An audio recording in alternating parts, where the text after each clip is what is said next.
Now, this whole area is called the Temple Mount. This is the Temple Mount.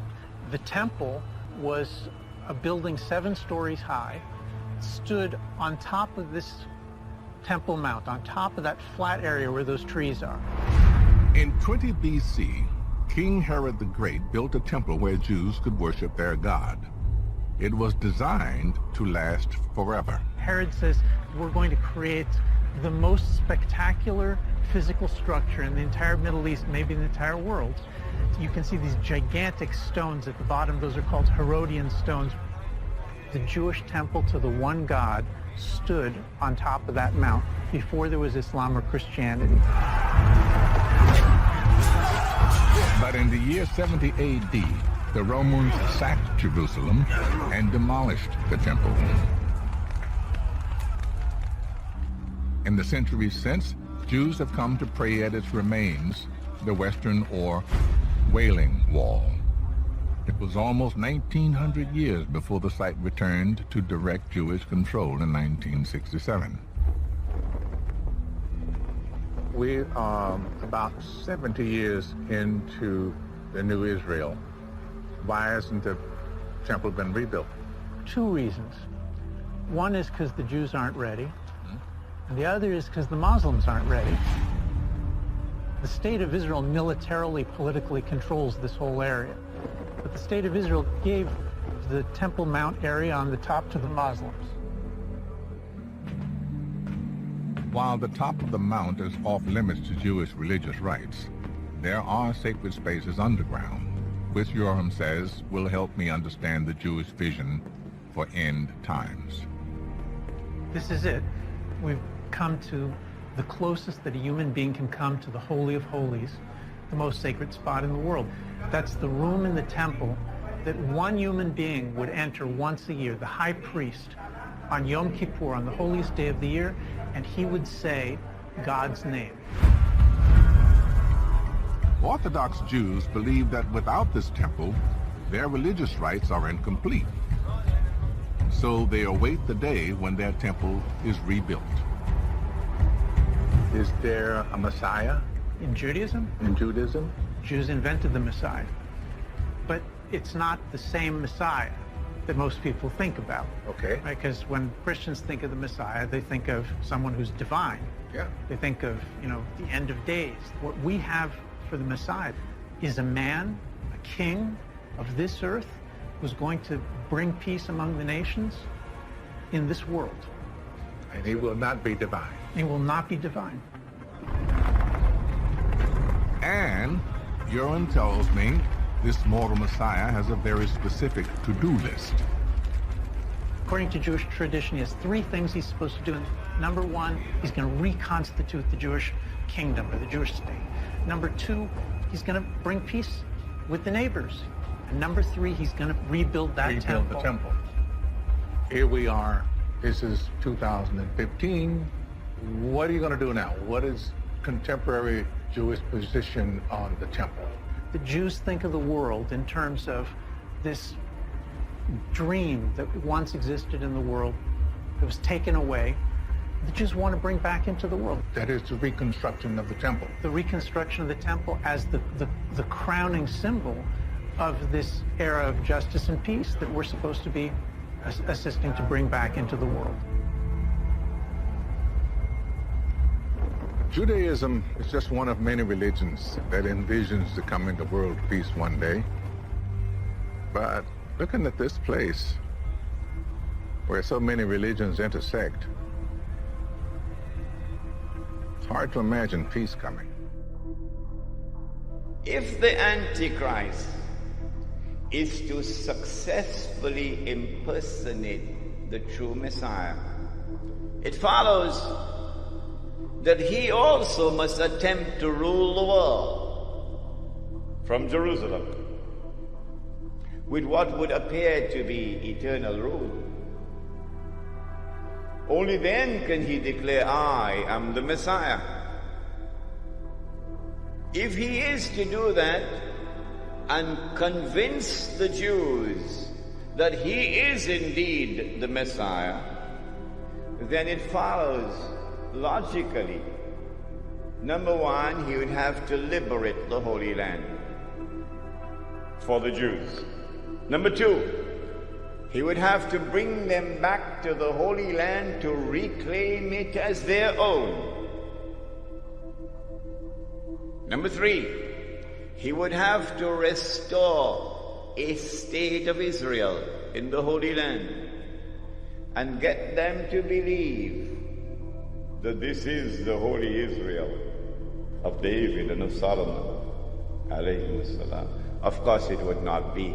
It would be an impostor. Then they would be convinced. And finally, he would have to cause that state of Israel to become the ruling state in the world. Only then would he be able to rule the world from Jerusalem.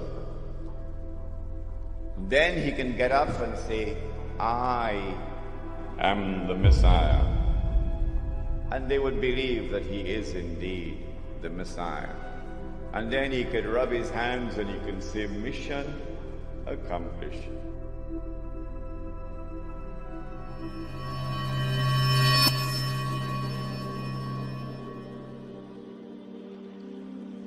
Allah subhanahu wa ta'ala eventually allowed them to enter into the Holy Land after 40 years.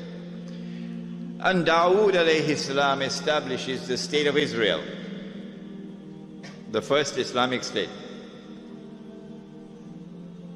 and establishes Jerusalem as the capital of the first Islamic state. And he is succeeded by his son Sulaiman, Nabi Sulaiman alayhi salam. And he builds the masjid in the capital city of the Islamic State. And when you read the story in the Quran of Sulaiman alayhi salam and the Queen of Sheba, read between the lines and you'll see in that story the recognition of the state of Israel as the ruling state in the world. And the definition of a ruling state is that it can impose its will on any rival. And so this is the golden age of Banu Israel, the time of Nabi Dawood alayhi salam and Nabi Sulaiman alayhi salam. But after the death of Sulaiman alayhi salam, Allah subhanahu wa ta'ala had prohibited riba in the Torah. They changed the Torah. They rewrote it. The Torah now says, you can find it, go look in it, you'll find it, it's still there. It is haram for a Jew to lend money on interest to another Jew. Rabbi, can you tell me why? Answer, don't rip off your own brother. That's why. It is haram for a Jew to lend money on interest to another Jew. But it is halal, he can lend money on interest to those who are not Jews. It's called double standards. Because of this change they've made in the Torah concerning riba, among other things, they have now violated the condition of righteous conduct. And so Allah subhanahu wa ta'ala responds to this. In Surah to Bani Israel, He refers to this as fasad. Fasad is corruption. This is the corruption of the word of Allah. وَقَضَيْنَا إِلَى بَنِي إِسْرَائِيلَ فِي الْكِتَابِ لَتُفْسِدُنَّ فِي الْأَرْضِ مَرَّتَيْنِ وَلَتَعْلُنَّ عُلُوًا كَبِيرًا. That we recorded it in the Torah, in the Zabur, in the Torah, that Banu Israel will commit fasad in the land, yani al-Ardul Muqaddasa, in the Holy Land, on 2 occasions. This is the first one. Allah subhanahu wa ta'ala responded to it by sending an army from Babylon. An army that worshipped the sun and the moon and the stars and idols. So these ibad are sent by Allah subhanahu wa ta'ala. And they destroy the state of Israel. And they destroy the masjid. And they take Banu Israel into slavery in Babylon. And so now they're weeping by the rivers of Babylon. Allah subhanahu wa ta'ala sends a prophet, Isaiah. He sends many other prophets, but this one in particular, to communicate a divine promise. What is the promise? We were told about a divine promise which was communicated to the Israelite people, that Allah was going to send a prophet who would be known as Al-Masih, the Messiah, and who would rule the world with justice, confirmed by Nabi Muhammad alayhi salatu wasalam. He would be Hakimun Adil. He would rule the world with justice from the throne of Nabi Dawood alayhi salam, the prophet David, and with a rule which would be eternal.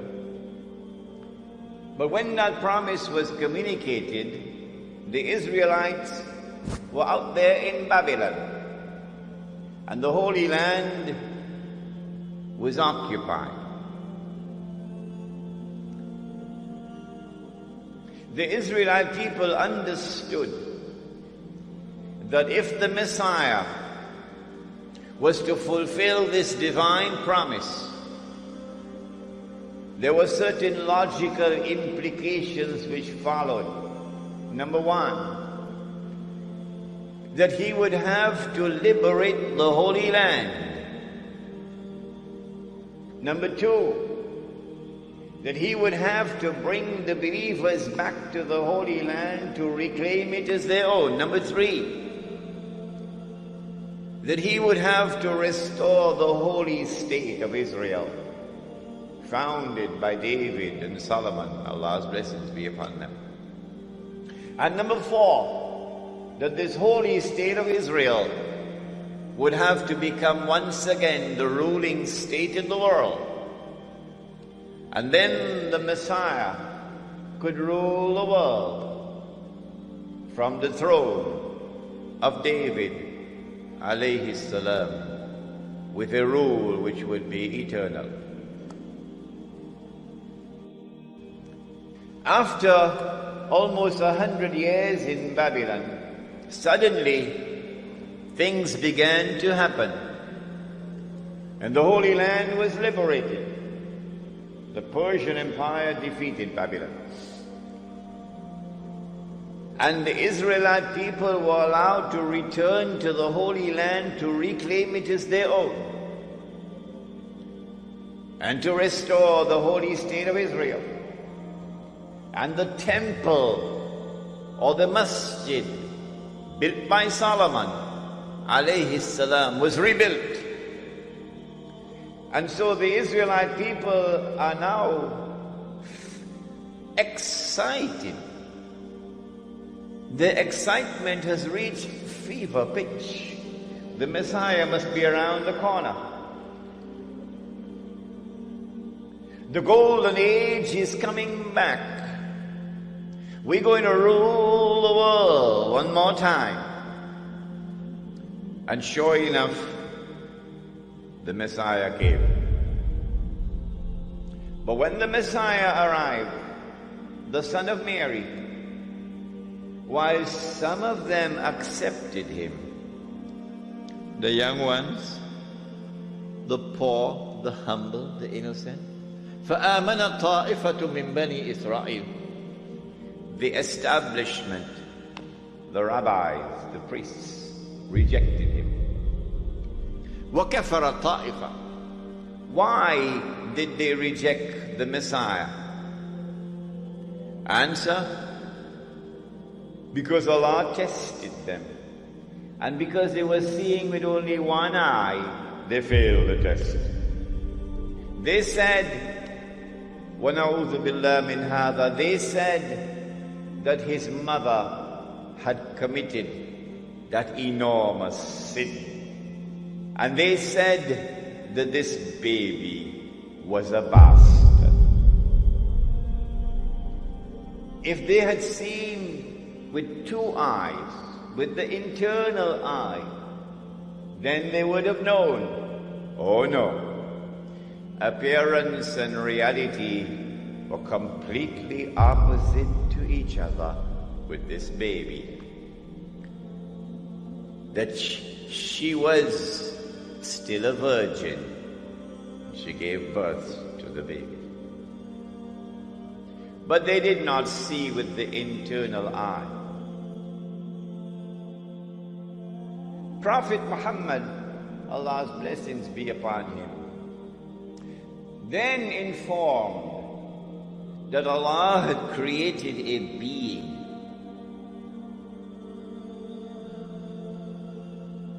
and Allah had committed to that being the mission of impersonating the Messiah, pretending that he is the Messiah. So he is the great pretender. And that he is known as Dajjal. Al-Masih al-Dajjal. Dajjal, the false Messiah, or the Antichrist. Dajjal means one who deceives. And so the Antichrist has a PhD in deception. In everything connected with the Antichrist, appearance and reality are opposite to each other.